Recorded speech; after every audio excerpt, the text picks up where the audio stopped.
సమస్యతో బాధపడుతున్నారా? ఇప్పుడు లేజర్ చికిత్సతో ట్రీట్మెంట్ రేంజ్ హాస్పిటల్స్ లో శాశ్వత పరిష్కారం. ఇప్పుడే సంప్రదించండి. నమస్తే, నేను Keshav. Welcome to Suman TV. Delimitation ఈ పదం గురించి ఈ మధ్య ఎక్కువగా చర్చ జరుగుతుంది. అలానే సౌత్ వర్సెస్ నార్త్ ఈ కాన్ఫ్లిక్ట్ కూడా డీలిమిటేషన్ ప్రధానమైనటువంటి కారణం. అసలు డీలిమిటేషన్ నియోజకవర్గాల పునర్విభజన ఏం చెబుతోంది, దీని ద్వారా ఎలాంటి పద్ధతులు అనుసరిస్తే దక్షిణాది రాష్ట్రాలకు న్యాయం జరుగుతుంది, ఈ అంశం పైన ఇనగంటి రవికుమార్ గారు ప్రత్యేకంగా అధ్యయనం చేశారు. తెలంగాణ ముఖ్యమంత్రి రేవంత్ రెడ్డి డీలిమిటేషన్ మీటింగ్కి అటెండ్ అయ్యేటువంటి సమయంలో ఆయనకి కొన్ని సలహాలు సూచనలు కూడా చేశారు. సో వీటి సారాంశం ఏంటి, దక్షిణాది రాష్ట్రాలకు న్యాయం జరగడానికి ఉన్నటువంటి మార్గాలు ఏంటి, ఒకసారి ఆయనతోనే విశ్లేషించేటువంటి ప్రయత్నం చేద్దాం. రవికుమార్ గారు నమస్కారం. నమస్కారం. డీలిమిటేషన్ గురించి ఇప్పుడు పెద్ద ఎత్తున చర్చ జరుగుతుంది. ఇప్పుడు జనాభా ప్రాతిపదికన లేదా ప్రోరేటా ఈ రెండింటి చుట్టూనే కథ అంతా నడుస్తుంది. అమిత్ షా గారు చాలా క్లారిటీగా చెప్పేశారు. సో నిర్ణయం అయితే ముందుకు వెళ్తారు, దానిపైన ఇంకా నిర్ణయం తీసుకోలేదు. ఏ కండిషన్స్ మీద మేము చేస్తాం అనేది. ఎందుకు ఇన్ని అభ్యంతరాలు ఎందుకు వస్తున్నాయి? ఏకంగా ముఖ్యమంత్రుల స్థాయి వ్యక్తులందరూ భేటీ అవ్వాల్సినటువంటి పరిస్థితి ఏమవుతుంది? ఇక్కడ మీకు ప్రధానంగా ఎప్పుడు పునర్విభజన 2026 వరకు మనకి 25 సంవత్సరాలు ఫ్రీజింగ్ ఉందండి. అంటే 76లో ఇందిరాగాంధీ 25 సంవత్సరాలు, అటల్ బిహారీ వాజ్పేయి 25 సంవత్సరాలు, అంటే 50 సంవత్సరాలు భారతదేశంలో పార్లమెంటు సీట్ల పెంపుదల నిలుపు చేస్తూ ఇచ్చిన ఆదేశ రాజ్యాంగ సవరణ 26తో పూర్తవుతున్న నేపథ్యంలో బీజేపీ నూతన పార్లమెంటు భవనం కట్టినప్పుడే ఒకటి లీక్లు ఇవ్వటం జరిగింది. ఇది పార్లమెంటు సభ్యుల సంఖ్య 888 ఉంటుందని, 850 ఉంటుందని ఇవ్వటం జరిగింది. తదనంతర పరిణామాల్లో ఇటీవల 2021లో జరగాల్సిన సెన్సెస్ని కోవిడ్ కేవలం మనకి 20లో ఒక 3 నెలలు, 21లో ఒక 3 నెలలు వచ్చింది. అంటే 6 నెలలు మినహాయించి మనకు కోవిడ్ లేదు. ఈ 5 సంవత్సరాల్లో సెన్సెస్ అనేది 1931, 81 నుంచి ఇప్పటి వరకు ప్రతి 1వ సంవత్సరంలో జరిగే దశాబ్ద కాలంలో ఇంతవరకు జరగలేదండి.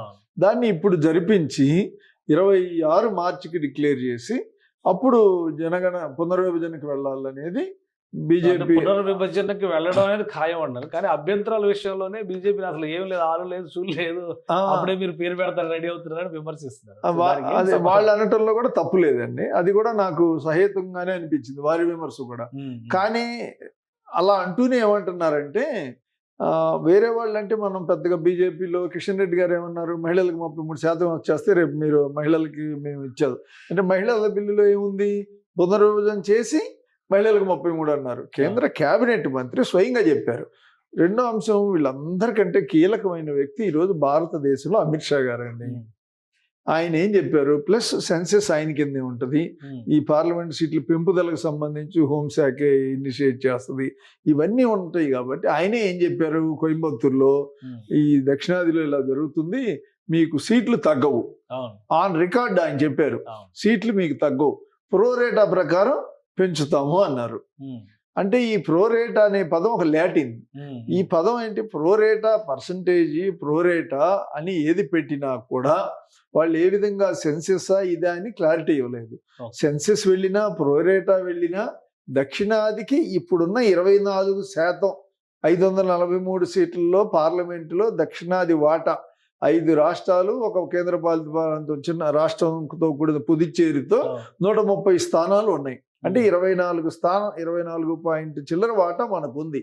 ఈ వాటా దక్షిణాదికి ఉంటుందా లేదా అనేది ఒకటి. రెండోది, కొన్ని హిమాచల్, పంజాబ్, కొన్ని రాష్ట్రాలు కూడా జనాభా, ఉత్తరాది రాష్ట్రాల్లో లేకపోతే కొన్ని రాష్ట్రాలు ఏవైతే జనాభా ఫర్టిలిటీ రేట్ని తగ్గించి ఆ రోజు కేంద్రంలో 70-80 దశకంలో జనాభాని నియంత్రణ ప్రోత్సహించి లిటరసీ రేట్ని పెంచి ఇవన్నీ అమలు చేయండి మీరు అని చెప్పి కేంద్రం చెబితే అమలు చేసిన రాష్ట్రాలు ఏవైతే ఉన్నాయో వాళ్ళందరికీ ఈరోజు ఈ విధమైన శిక్ష కరెక్ట్ కాదు మీరు చెప్పిన దానికి అనేది వీళ్ళు తెస్తున్న వాదన అండి. రైట్, మీరు ఒక డేటా ఇచ్చారు. ఆ డేటా ప్రకారం చూస్తే ఇది డీలిమిటేషన్ సంబంధించిన లెక్క, సౌత్ వర్సెస్ నార్త్, అది కూడా బీజేపీ లీడ్ స్టేట్స్ లేదా జనాభా నియంత్రణ పాటించినటువంటి రాష్ట్రాలు, పాటించిన రాష్ట్రాలు, పాటించని రాష్ట్రాలు. సో ఏంటి ఇది, ఎగ్జిస్టింగ్ సీట్స్ 130 ఒక లెక్క చెప్పారు. ఒక లెక్క అంటే ఏంటి, ఇది ఆంధ్రప్రదేశ్ 25, తెలంగాణ 17, కర్ణాటక 28, ఆంధ్రప్రదేశ్ 25, తెలంగాణ 17, కేరళ 20, కేరళ 20, పుదుచ్చేరి ఒక స్థానం, అంటే 130 స్థానాలు మనకున్నాయి. అంటే ఈ దక్షిణాదిలో ఈ 130 స్థానాల్లో ఆ రోజు పాపులేషన్ చూస్తే కూడా మీరు 24.3% ఉందండి జనాభా. సో ఇది 24% ఉంది. ఇప్పుడు జనాభా వచ్చేసేటప్పటికి 2024 మన అంచనాలు అంటే మా ministry of health and family welfare government of India వాళ్ళు బర్త్ అండ్ డెత్ రిజిస్ట్రీ ఆధారంగా ఎవ్రీ ఇయర్ డేటా ఇస్తారు. దాని ప్రకారం Growth rate. చూస్తే ఇప్పుడు జనాభా 19.8% 19.8% తగ్గిపోయింది. అంటే ఈ తగ్గిన వారు ఏమవుతుంది, సీట్లు 543 సీట్లు ప్రకారం కనుక ఇప్పుడు పునర్విభజన చేస్తే ఇప్పుడు మీకు ఎంత వస్తుంది, 109 సీట్లు. ఎన్ని వస్తాయి అంటే నష్టం ఎంత, దాదాపు 21 సీట్లు పోతుంది. జనాభా ప్రకారం చేస్తే. సీట్లు పెంచలేదు అనుకుందాం, ఒకవేళ సీట్లు పెంచారు అనుకోండి, సీట్లు పెంచినప్పుడు మీకు తమిళనాడుకి అంటే 850 సీట్లు అని చెప్పి ఇప్పుడు చెప్తా ఉన్నారు కదండి. 850 సీట్లు అనుకున్నప్పుడు లేదా మనకి పాపులేషన్ ఆ రోజు ఒక పార్లమెంట్ స్థానానికి 10.5 లక్షలు ఉందండి. ఇప్పుడు మనకి యావరేజ్ పార్లమెంటు వచ్చేసి 20 లక్షల చిల్లర వస్తుంది.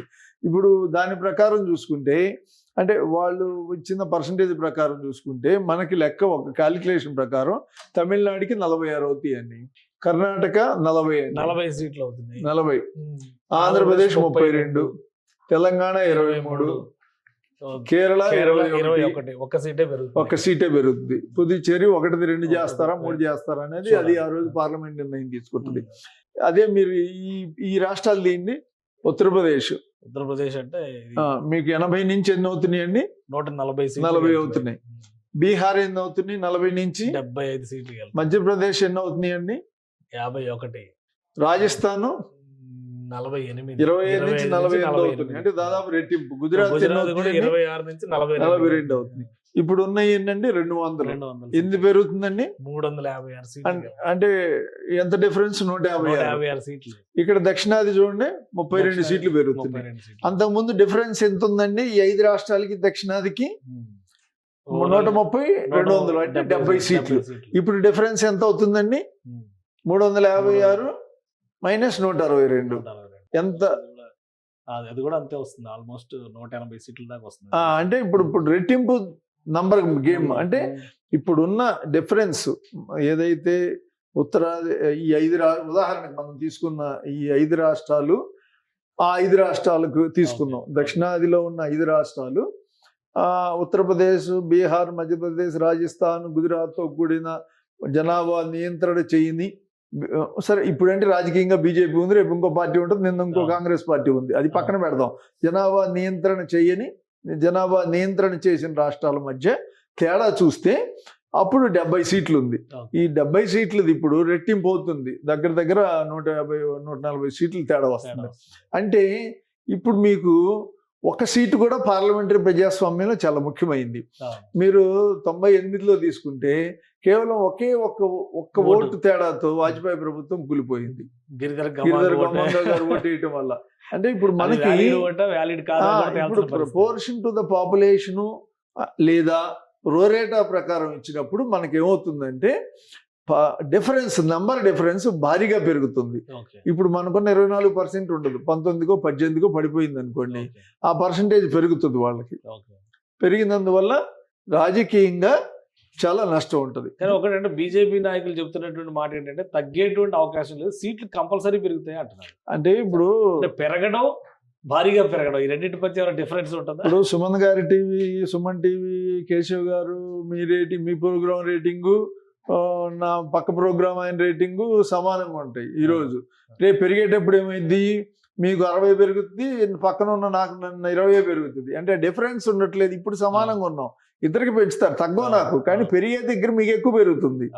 పెరిగినందువల్ల పార్లమెంటరీ డెమోక్రసీలో నెంబర్ కీలకం కదా, ఈ నెంబర్ డిఫరెన్స్ ఇబ్బంది పెడుతుంది. సో ఈ డేటా ప్రకారం ఇప్పుడు మీరు చెప్పిన పర్సంటేజెస్ ప్రకారం చూస్తే వేరియేషన్ భారీగా ప్రభావం చూపించేటువంటి అవకాశం, డెవలప్మెంట్ విషయంలో కానీ, గవర్నమెంట్ ఫార్మేషన్ విషయంలో కానీ, సెంట్రల్ గవర్నమెంట్ డిసైడ్ చేసేటువంటి విషయంలో కానీ ఈ డేటా ప్రకారం మీ ఎగ్జామిషన్స్లో ఏది కరెక్ట్ అని చెప్పి అనుకోవచ్చు? అంటే మనం కూడా విశాల దృక్పథంతో ఆలోచించాలండి. అంటే ఏమంటారంటే ఇది ఈ రోజు ఒక 5 సంవత్సరాల కాలానికి కాల పరిమితికి ఉండేది కాదు. 71లో చేసింది 50 సంవత్సరాల పాటు ఉంది. ఇప్పుడు చేసేది ఇంకొక 25, 35, 55 చెప్పలేము. కానీ సహేతుకంగా ఉండాలి. ఇప్పుడు ఆర్థిక వనరులు దక్షిణాది 36% జీడిపిలో ఆదాయంలో వాటా ఇస్తుందండి ఈ 5 రాష్ట్రాలు. సీట్లు మనకి 24% ఉంది. మన సీఎం రేవంత్ రెడ్డి గారు మాకు 33% వాటా ఇవ్వాలి, సీట్లో మేము 36% ఆదాయం ఇస్తున్నాడు. పంజాబ్ ముఖ్యమంత్రి గారు ఏమన్నారంటే ఆయన మేము 90% స్వాతంత్ర సమర యోధులు, యుద్ధంలో ఉండేవాళ్ళు మా వాళ్ళే అన్నారు ఆయన. ఇట్లా భిన్న వాదనలు వస్తాయి. కానీ ఏదైతే మనకి 80,000 ఉన్న లక్షద్వీపులు కూడా ఒక పార్లమెంట్ స్థానం ఉంది. ఏంటి, స్టేట్కి ఒక ఎంపీ ఉండాలి, ఐడెంటిటీ ఉండాలి. సో అలా చూసినప్పుడు కేంద్ర పాలిత ప్రాంతాలు, రెండోది నార్త్ ఈస్ట్లోని అస్సాం మినహా మిగిలిన రాష్ట్రాలకు మీరు 1 సీటు 2 సీట్లు ఎలా కేటాయించారో జనాభాతో సంబంధం లేకుండా దక్షిణాది రాష్ట్రాలకు కూడా ఏవైతే ఆదాయం సమకూర్చి జనాభా నియంత్రణ మీరు చెప్పినట్టుగా అమలు చేసి, అలాగే ఆదాయం కేంద్రం నుంచి పొందే వాటా కూడా ఇక్కడి నుంచి ₹1 వెళితే ఉత్తరప్రదేశ్ బీహార్కి ₹6 వెళ్తుంది, బీహార్ రూపాయి ఇస్తే ₹6 వస్తుంది, అలాగే ఉత్తరప్రదేశ్కి ₹3 వస్తుంది. అదే దక్షిణాది నుంచి ₹1 వెళ్తే తెలంగాణకి, తమిళనాడుకి 24, కేరళ కర్ణాటకకి 28 పైసలు, మన ఆంధ్రప్రదేశ్కి 42, మన తెలంగాణకి 40 వస్తుంది. అంటే ₹1 కూడా రావట్లే ఇక్కడ. అక్కడే ₹2, 2, 3. నేను దాన్ని కూడా సమర్థించట్లేదు. ఎందుకు అంటే ఇప్పుడు మనకు ఆదిలాబాద్ ఉందండి, వెనుకబడిన ప్రాంతం. నిజామాబాద్లో జుక్కల్ కాన్స్టిట్యున్సీ వెళ్తే అది వెనుకబడిన ప్రాంతం. జహీరాబాద్ వెనుకబడిన ప్రాంతం. నిన్నటి వరకు కొండంగల్లో వెనుకబడిన ప్రాంతం. వీటన్నిటిని ఆదుకోవాలి. కానీ ఆదుకునే క్రమంలో రోటీ కపడా ఔర్ మకాన్, అందరికీ కూడు గుడ్డ తిండి ఇలాంటివి సమకూర్చాలి వ్యవసాయానికి. కానీ ఉత్తరాదిని ఏమైంది, ఈ విధంగా చేయకుండా కొంత ఆధిపత్య ధోరణితో నిధులు దుర్వినియోగం, అంటే నిధుల దుర్వినియోగం అంటే ఎట్లా, 1,20,000 కోట్లు పెట్టి అహ్మదాబాద్ టు బాంబే ఒక బుల్లెట్ ట్రైల్ అన్నారండి. 1,20,000 కోట్లు ఒక ట్రైన్కి, ఒక ట్రాక్కి. అదేంటండి, మహారాష్ట్రలో 30%, గుజరాత్లో 70% వెళ్తుంది. ఎవరికి లాభం అది? దానివల్ల మౌలిక సదుపాయాలు ఏం మెరుగవుతాయి? ఎవరు వెళ్తారు వాటిల్లో ప్రయాణం? మోడర్న్ ఇన్ఫ్రాస్ట్రక్చర్ అభివృద్ధికి వెళ్ళాలంటే ఇట్లాంటి కొత్త కొత్త పథకాలను ఇప్పుడు 1,20,000 కోట్లు ఇన్ఫ్రాస్ట్రక్చర్ మామూలు ట్రైన్ రూట్ వేసారనుకోండి, మీకు ఎంత లాభం? అది ప్యాసింజర్స్ వెళ్తారు, ఇక్కడెక్కడ ఉన్న స్థానిక ఉత్పత్తులు వెళ్తాయి, ఎక్కడికి మార్కెట్ ట్రైన్ రూట్లో వెళ్తాయి, అన్నీ జరుగుతాయి. కానీ మీరు ఆ రాష్ట్రాల్లో 1,20,000 కోట్లు ఆ ఉత్తరప్రదేశ్లోనో వాటిల్లో మీరు ఖర్చు పెట్టుంటే, బీహార్లో వారికి మౌలిక సదుపాయాలు మెరుగయ్యాయి, ఇల్లు కట్టించవచ్చు, ఈ వారికి కావాల్సిన సౌకర్యాలన్నీ ఇవ్వచ్చు, మీరు ఎన్నో చేయొచ్చు. అంటే మీరు రాజకీయంగా పార్లమెంటరీ ప్రజాస్వామ్యంలో బలంగా ఉంటున్నారు కాబట్టి మీకు నచ్చింది చేసుకుంటున్నారు. మీరు అక్కడ ప్రజల క్షేమం పూర్తిగా చూడలేదు కదా, చూస్తే ఇలా ఖర్చు పెట్టరుగా. కానీ ఇప్పుడు విధి విధానాలను ఫైనల్ చేయడంలో ఎటువంటి మార్గాల్ని అనుసరించడానికి అవకాశం ఉంది, లేదా ఓన్లీ జనాభా ప్రాతిపదిక అనే కన్క్లూజన్ ఎక్కడైనా ఉందా? ఎందుకు ఇంత వ్యతిరేకత వస్తుంది? జనాభా ప్రాతిపదికే రాజ్యాంగం చెప్తుందండి. ఇప్పటి వరకు జరిగింది 3 నియోజకవర్గాల పునర్విభజనలో 51 జనాభా లెక్కలు తీసుకుని జనాభా ప్రాతిపదికనే పునర్విభజన చేశారు. 400, 522, 543 సీట్లకి 3 సార్లు పార్లమెంట్ స్థానాలు మారినాయి. ఇది 70, మనం 60 దశకం చివరిలో ఈ దేశంలో కుటుంబ నియంత్రణ మొదలు పెడుతున్నాము. అందువల్ల భవిష్యత్తులో 75లో గ్రహించిన ఆనాటి ప్రధాని ఇందిరాగాంధీ ఎంతో దురదృష్టితో 25 సంవత్సరాలు వాయిదా వేస్తే, అదే జాతీయ దృక్పథము, ఎటువంటి రాజకీయాల కంటే జాతి ప్రయోజనాలే, దేశ సమగ్రతే ముఖ్యంగా భావించిన అటల్ బిహారీ వాజ్పేయి, అరుణ్ జైట్లీ నేతృత్వంలో 2001లో మరో 25 సంవత్సరాలు ఈ ఫ్రీజింగ్ పొడిగించారండి. ఇక్కడ ఒక అంశం నేను చెప్పాలండి ముఖ్యంగా. ఎందుకంటే అసలు పార్లమెంటు సభ్యులు పార్లమెంటరీ డెమోక్రసీలో చట్టాలు చేయటం, లేకపోతే దేశంలో పెద్ద స్థాయిలో ఉన్న సమస్యలు ప్రస్తావించడం, లేకపోతే వాళ్ళ నియోజకవర్గాల్లో ఉన్న కేంద్ర ప్రభుత్వ సంస్థలకు శాఖలకు సంబంధించిన అంశాలకు తప్ప స్థానిక పరిపాలనలో వాళ్ళ రోల్ చాలా తక్కువ ఉంటుంది. సో ఈ నేపథ్యంలో పార్లమెంటు స్థానాలు ప్రజల్లోనే ఏమొస్తుంది, ఎంపీలకి ఇంత జీతాలా, ఉన్నోళ్ళు చాలరా, అది ఇది ఒక వైపు ప్రజల్లో నుంచి, ప్రజా సంఘాల్లో నుంచి వస్తుంది. ఈ నేపథ్యంలో 543 సీట్లని 2004లో ఏ విధంగా అయితే బీజేపీ రాజ్యాంగ సవరణ చేస్తే కాంగ్రెస్ పార్టీ అమలు చేసింది వచ్చి యూపీఏ, అంటే ఇక్కడ ఆ రోజు బీజేపీకి కానీ కాంగ్రెస్కి కానీ ఎన్డీఏఆర్ యూపీఏకి ఇలాంటి విషయాల్లో అభిప్రాయ భేదాల్లో ఏకతాటి మీద వెళ్ళారు. వెళ్ళటం వల్ల పార్లమెంటు స్థానాల సంఖ్య దేశంలోనూ వివిధ రాష్ట్రాల్లో మార్చకుండా అప్పుడు ఉన్న ఉమ్మడి ఆంధ్రప్రదేశ్లో 42 సీట్లతోనే పునర్విభజన చేశారు. సో జనాభా ఉన్నది డిస్ట్రిబ్యూట్ అయ్యింది, ఇబ్బంది లేకుండా ఉంటుంది. ఇక్కడ ప్రధాన సమస్య ఏంటి? అసెంబ్లీలు రోజు రోజుకి ఎమ్మెల్యేలతో ప్రజలకు సంబంధించిన ఇంటరాక్షన్ పెరుగుతుంది. అందరూ ఎమ్మెల్యేని ఎప్పుడు వచ్చే పరిస్థితి, శాసనసభ యూనిట్గా వందలాది సంక్షేమ అభివృద్ధి కార్యక్రమాలు జరుగుతున్నాయి. కాబట్టి అసెంబ్లీ స్థానాల పెంపుదలకు ఆయా రాష్ట్రాలకి అనుమతించి ఫ్రీజింగ్ పార్లమెంటు స్థానాలకు పెడితే ఈ పెంపుదల లేకుండా, ఈ ఇబ్బందులు లేకుండా ఉంటాయి అనేది నా భావన. అంటే అందరికి పెరిగిన జనాభాకు తగ్గట్టుగా రిప్రజెంటేషన్ ఉండాలి అనేటువంటి వాదన ఒకటి తీసుకొచ్చింది కేంద్ర ప్రభుత్వం. ఆల్రెడీ వాళ్ళు ఈ విషయంలో ముందుకెళ్తామని క్లారిటీ ఇచ్చారు. కానీ అందరికీ న్యాయం చేయాలంటే, దక్షిణాది వర్సెస్ ఉత్తరాది అనేటువంటి ఆస్పెక్ట్ లేకుండా చేయాలంటే అసలు ఏ మెథడాలజీలో వీళ్ళు ముందుకెళ్ళేటువంటి అవకాశం ఉంది? లేదా ఏకపక్షంగా ఒక నిర్ణయం తీసుకుని జనాభా ప్రాతిపదిక అని చెప్పి ప్రకటించడానికి ఎంతవరకు ఆస్కారం ఉంది? అంటే ఈ గత 11 సంవత్సరాల ఎన్డీఏ లేదా బీజేపీ లేదా మోడీ, అమిత్ షా నాయకత్వాన్ని మనం ఒకసారి పరిశీలించినప్పుడు జమ్మూ కాశ్మీర్లో మనకి తెలంగాణ, ఆంధ్రప్రదేశ్లో విభజన చట్టంలో 34-50 సీట్లు పెంచాలని స్పష్టంగా నిర్దేశించారు. ఆ రోజు పార్లమెంట్లో కానీ అటార్నీ జనరల్ కానీ ఇచ్చిన ఒపీనియన్లో therefore unless and until Article 170 is amended to bring up in the line with the Section 26, the increase in the number of seats cannot be given effect అని చట్టం కంటే రాజ్యాంగం గొప్పదని ఆ రోజు అటార్నీ జనరల్గా మోకుల్ రోహ్తగ్ని ఇస్తే దీన్నే పార్లమెంట్లో గత 10 ఏళ్ళుగా చెప్తున్నారు, రాజ్యాంగ సవరణ చేయిందే మీకు సీట్లు పెంచడానికి లేదు అని. కానీ జమ్మూ కాశ్మీర్లో 8 సీట్లు పెంచేశారు కదండి. అదే విభజన చట్టంతో చేశారుగా. 170 రాజ్యాంగ సవరణ చేశారా? చేయలేదు కదా. అంటే ఈ విభజన కాంగ్రెస్ చేసింది, ఆ విభజన బీజేపీ చేసిందని అనుకోవాలి. ఇక ఇప్పుడు అల్టిమేట్ గా విశాల దృక్పథంతో ఉండాలి. కానీ జాతీయ స్థాయిలో చట్టాలు చేసినప్పుడు ఇలా చేస్తూ వెళుతున్నప్పుడు ఇంకా రేపు ఈ బిల్లు ఈ అంశంలో వారు ఏదైతే అనుకుంటారో అదే చేస్తారు తప్ప వీళ్ళు అడిగినట్టుగా మద్రాసు. మీ లెక్క ప్రకారం స్టెప్ 1, స్టెప్ 2, స్టెప్ 3 ఏంటి? అంటే ముందు జనాభా గణన చేయాల్సిందేనా, తర్వాత ప్రాసెస్? ఇంకొక కీలకమైన అంశం ఉందండి. అసలు ఇక్కడ మనకి 284 రాజ్యాంగ సవరణలో ఏం చెప్పిందంటే 2026 తర్వాత వచ్చే మొదటి జనగణనను పరిగణలోకి తీసుకుని పునర్విభజన చేయాలి అని ఉంది. అంటే 2026 తర్వాత మొదటి జనగణన ఎప్పుడు జరిగిద్ది?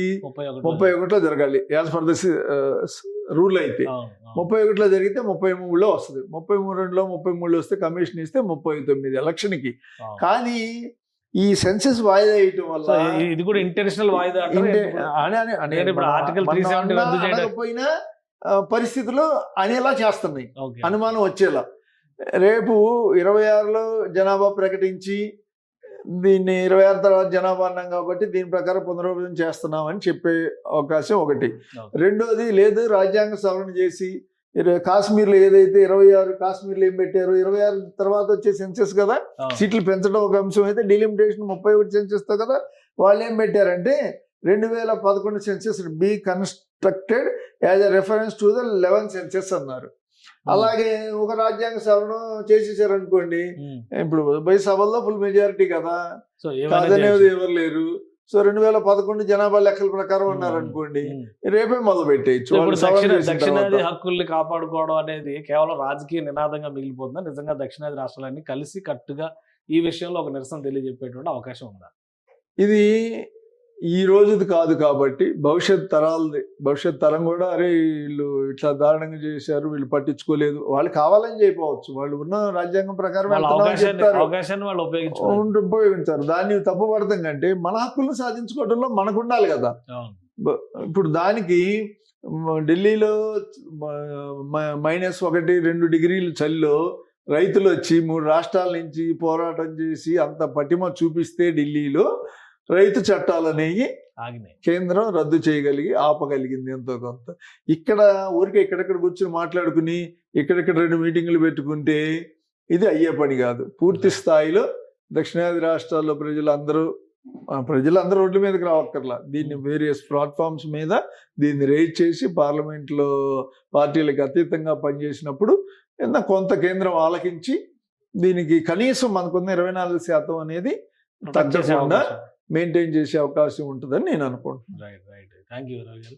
ఇది డీలిమిటేషన్కి సంబంధించి కేంద్ర ప్రభుత్వం అనుసరిస్తున్నటువంటి విధానం, రాజ్యాంగ పరంగా ఉన్నటువంటి వెసులుబాట్లు, అలానే ఉత్తరాదిలో బీజేపీకి ఉన్నటువంటి పట్టు, ఇక ఉభయ సభల్లో లభించినటువంటి ఆధిపత్యం, ఇవన్నీ కలిపి దక్షిణాది కొంప ముంచేలా ఉన్నాయని రవికుమార్ గారు విశ్లేషిస్తున్నారు. దీనిపైన కలిసికట్టుగా పోరాటం చేయకపోయినా రాజకీయ ప్రయోజనాల కోసం పార్టీలుగా విడివిడి ఫోరంలపైన మాట్లాడిన ప్రయోజనం ఉండదు. ఉద్దేశపూరితంగా జరుగుతున్నట్టుగా కొన్ని అంశాలను బట్టి గమనిస్తే కనిపిస్తున్నాయి. ఆ అంశాలని అడ్డుకోవాలంటే కనుక దక్షిణాది రాష్ట్రాల మధ్య ఐక్యత అవసరమని చెప్పని విశ్లేషిస్తున్నారు. ఇది special discussion. Keep watching. Suman టీవీలో మీ పర్సనల్ అండ్ బిజినెస్ ప్రమోషన్స్ కోసం కింది నెంబర్కి కాంటాక్ట్ చేయండి.